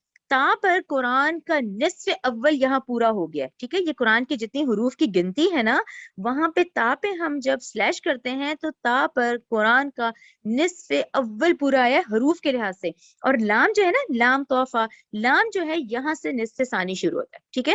نصف ثانی جو حروف ہے نا قرآن کے جو کاؤنٹ کیے گئے ہیں، یہ گنتی جو ہے یہ لام سے شروع ہوتی ہے. تو یہ ہائی لائٹ ہوا بھی ہوا ہوگا آپ کے قرآنوں میں، ٹھیک ہے. ولیتلطف، وہ چاہیے کہ نرمی کا معاملہ رکھے. تو نرمی کا معاملہ بھی بہت بڑا لیسن ہے آج ہمارے لیے، کہ اس نے کہا کہ جب تم کھانا لینے جانا بھی تو نرمی کا معاملہ رکھنا، بات چیت دھیان سے کرنا. اپنے دین کو جو ہم نے بچا کے رکھا ہے تو خصوصی طور پہ لڑنا نہیں بلکہ نرمی کا معاملہ رکھنا کہ کوئی مسئلہ نہ کھڑا ہو جائے، ٹھیک ہے نا. کیونکہ وہ تو اس دور میں 300 سال پہلے چھپ کے وہاں غار میں چھپے تھے. اور یہ بھی آپ لوگوں کو کلیئر ہو گیا نا، تا پر ہاف ہے اور لام سے نصف ثانی حروف کا شروع ہوتا ہے. ولا یشعرن، اور نہ ہرگز وہ آگاہ کرے، اور نہ ہرگز وہ آگاہ کرے بکم احدا، تمہارے بارے میں کسی ایک کو، کسی اور کو تمہارے بارے میں نہ بتائے. دیکھیں سچویشن ان کی وہی ہے، انہیں نہیں پتا وہ اتنے عرصے بعد اٹھے ہیں. سچویشن یہی ہے کہ بھئی وہ ظالم بادشاہ ہے اور وہ بت پرست ہیں اور ہم اپنا دین بچانے کے لیے غار میں آئے ہیں. آیت نمبر 20 دیکھیں، انہم بلا شبہ وہ این یظہروا، اگر مطلع غالب ہو گئے، علیکم تم پر، یرجموکم تو وہ سنسار کر دیں گے تمہیں، او یا پھر یعیدوکم وہ لوٹا دیں گے تمہیں، پھر ملتہم اپنے دین میں، ولن تفلحوا اور ہرگز تم فلاح نہیں پاؤ گے اذن ابدا اس وقت کبھی بھی، ٹھیک ہے نا۔ آیت نمبر 20 میں انہوں نے کہا کہ اگر انہوں نے تم پر قابو پا لیا تو وہ تمہیں سنسار کر دیں گے یا تمہیں واپس لے جائیں گے اپنے دین کی طرف، تو تب تم کبھی بھی فلاح پانے والوں میں سے نہیں ہوں گے۔ یعنی کہ انہوں نے کہا کوئی بھی سچویشن ہو تمہیں مجبور کریں لیکن تم ہدایت پر ہی رہنا، ٹھیک ہے نا۔ آیت نمبر 21 دیکھیں، وَكَذَلِكَ اور اسی طرح آثرنا ہم نے مطلع کر دیا علیہم ان پر لوگوں کو، لیعلموا تاکہ وہ جان لیں، انا کے بلا شبہ وعد اللہ اللہ کا وعدہ حق حق ہے، وان الساعۃ اور بلا شبہ قیامت لا ریبہ نہیں کوئی شک فیہا اس میں،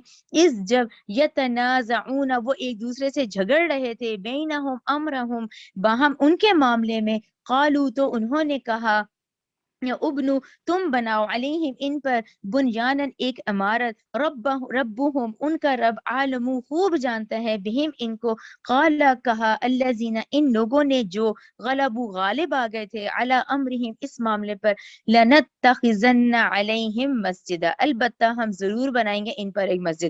اب 21 آیت اس طرح سے گہری ہے کہ 19 کے بعد 21 آیت میں پھر وہ گیا ہے کھانا لینے، جب وہ کھانا لینے گئے ہیں تو وہ جب اس نے سکہ نکال کے دیا ہے تو وہ خود حیران رہ گیا، اس نے کہا کہ یہ کیسے ہے، یہ تو بہت پرانا سکہ ہے۔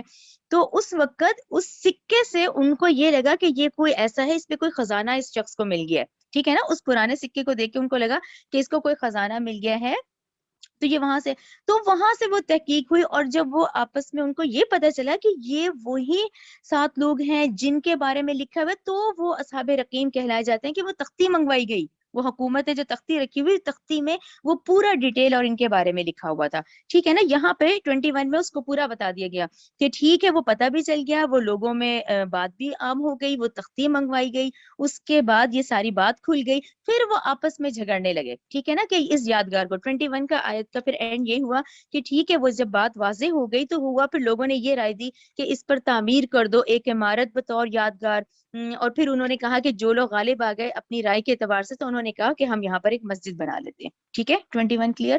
22 پہ آ جائیں۔ سیقولون ان قریب وہ لوگ کہیں گے، سلاستن کہ وہ 3 تھے، رابعہم ان کا چوتھا، قلبہم ان کا کتا تھا۔ اچھا اس کو سلیش کر دیں، ویقولون وہ کہیں گے، خمستن وہ 5 تھے، سادسہم کلبہم چھٹا ان کا کتا تھا، رجمم بالغیب یہ تو رائے زنی کرنا ہے بن دیکھے، ٹھیک ہے نا۔ ویقولون اور وہ کہیں گے، سبعۃ وثامنہم کلبہم، یہاں آپ لوگ واو کو سرکل کر دیں۔ اچھا خمسۃ سادسہم میں وا نہیں آیا، ٹھیک ہے نا۔ اچھا اس میں ثلاثۃ رابعہم میں واو نہیں آیا، یہاں پھر ڈاکٹر سر کا کہنا ہے کیونکہ سبعۃ وثامنہم کلبہم یہاں واو آیا ہے، تو واو کا مطلب اس بات کو زور دیا گیا، تو یہ وہ گرامیٹیکل رول کے مطابق ہے، یہ بات ہوتی ہے کہ یہ 7 ہی ہوں گے، ٹھیک ہے، واللہ عالم، کہ وہ 7 تھے اور 8واں جو تھا ان کا کتا تھا۔ قل کہہ دیجئے، ربی میرا رب، عالم خوب جانتا ہے، بعدتہم ان کی تعداد کو، ٹھیک ہے نا، ان بحث پہ مت پڑو، بلکہ میرا رب خوب جانتا ہے ان کی تعداد کو، ما یعلمہم نہیں جانتے ان کو ان کے حال کو، الا قلیل مگر تھوڑے لوگ ہی، فلا تمہاری سو نہ آپ جھگڑیں، فیہم ان کی بابت، الا مگر میراً جھگڑا، ظاہراً سرسری، ولا تستفتی اور نہ آپ صلی اللہ علیہ وسلم پوچھئے، فیہم ان کے بارے میں، منہم ان سے، احدن کسی ایک سے بھی، ٹھیک ہے نا۔ آیت نمبر 22، آیت نمبر 23 کی طرف آ جائیں، ولا تقولن اور آپ نہ آپ قطعاً کہیں، یہ ہمارے لیے بہت اہم ہے، اس کو بھی غور سے دیکھیں، ولا تقولن نہ آپ قطعاً کہیں، لشیء، اچھا یہ جو لشیء ہے یہ قرآن کے ان الفاظ میں ہے جس میں کہ گرامیٹیکل رول کے مطابق اس کو ذرا دھیان سے پڑھنا ہوتا ہے، اسے لشیء پڑھتے ہیں، ٹھیک ہے نا، شین زبر حمزہ سکون شیء، اس میں الف لگا ہوا ہے لیکن یہ مد اصلی نہیں ہے، لشیء کہا جاتا ہے اس کو، ولا تقولن آپ نہ آپ قطعاً کہیں، لشیء کسی چیز کے متعلق، انی بلا شبہ میں، فاعل کرنے والا ہوں، ذالک غدا یہ کل ہی، ٹھیک ہے. 23 جو آیت ہے، 23 آیت یہ پھر وہ والا مقام ہے جہاں پہ کفار کے آپ صلی اللہ علیہ وسلم سے یہ سوالات کیے جاتے تھے. یہ بہت اہم واقعہ ہے آیت نمبر 23 کے اندر کہ جب اہل مکہ نے آپ صلی اللہ علیہ وسلم سے سوالات کیے تو آپ صلی اللہ علیہ وسلم نے فرما دیا کہ میں تو کل ہی ان کے جواب بتا دوں گا. ٹھیک ہے نا، انہوں نے کہا میں کل ہی بتا دوں گا. اس موقع پر کیونکہ آپ صلی اللہ علیہ وسلم نے انشاءاللہ نہیں کہا تو وہ کئی روز تک وہی نہیں آئی. اب وہ کافی دن گزر گئے. اب وہی کفار کا آپ کو پتا ہے نا کہ کیا معاملہ تھا اس وقت کہ اب وہ وہی کا انتظار کر رہے ہیں. بہرحال پھر بالآخر اللہ کے ہی حکم سے، پھر اللہ کے حکم سے ہی پھر وہ وہی آئی. پھر حضرت جبرائیل علیہ السلام ان سوالوں کے جواب لے کر آئے، یہی جو ہم پڑھ رہے ہیں. ان سوالوں کے جواب بھی آئے اور ساتھ پھر ہدایت آئی. یہ ہدایت آئی 23 آیت میں کہ کسی چیز کے بارے میں بھی یہ نہ کہیں میں کل اس کو ضرور کر دوں گا. ٹھیک ہے نا، بلکہ کیا کہنا چاہیے؟ انشاءاللہ کہنا چاہیے. یہ آیت نمبر 24 دیکھیں. اللہ مگر ان یشاء اللہ، مگر یہ کہیں کہ جو چاہے اللہ. ٹھیک ہے نا. وذکر اور یاد کرے رب کا اپنے رب کو، اذا جب نسیتا آپ بھول جائیں، وقل اور کہیے عسا امید ہے ان یہ کہ یہدینی کہ ہدایت دے دے مجھے ربی میرا رب لاقرب قریب تر رستے کی من ھذا رشدا اس سے بھلائی کی. تو 24 آیت ہر لحاظ سے بہت اہم ہے. جب بھی اللہ تعالیٰ کی شان دیکھیں، کوئی بات تعریف کرنی ہو سبحان اللہ کہیں. ٹھیک ہے نا، کسی چیز کی تعریف ہے ماشاء اللہ کہیں، اللہ نے کوئی نعمت دی ہے الحمدللہ کہیں، کل کا کوئی مستقبل کا کام کرنا ہے تو انشاءاللہ کہیں. ٹھیک ہے نا. آیت نمبر 24 اس بات پر ہے. 25 پہ آ جائیں. وَلَبِثُوا اور وہ ٹھہرے فی کہفہم اپنی غار میں ثلاثمئۃ. اب یہاں تعداد آئی 300 سنینا 300 سال. وَازْدَادُوا تِسْعًا اور زیادہ ہے کہ وہ 9 سال مزید ٹھہرے. یہاں آپ لوگ لکھ لیں سولر کیلنڈر اور لونر کیلنڈر. سولر کیلنڈر کے لحاظ سے 300 بنتے ہیں اور لونر جسے ہم قمری کہتے ہیں، لونر کیلنڈر کے لحاظ سے یہ تعداد 309 بنتی ہے. ٹھیک ہے نا. سولر اور لونر 300 اور 309. قل اللہ اور آپ صلی اللہ علیہ وسلم کہہ دیجئے اللہ ہی عالم خوب جانتا ہے بما اس مدت کو جو لبثوا جس میں وہ ٹھہرے، لہو اسی کے لیے ہے غیب السماوات والارض آسمانوں کا غیب اور زمین کا. ابصر بھی کیا ہی خوب دیکھنے والا ہے وہ اسمع اور کیا ہی خوب سننے والا ہے.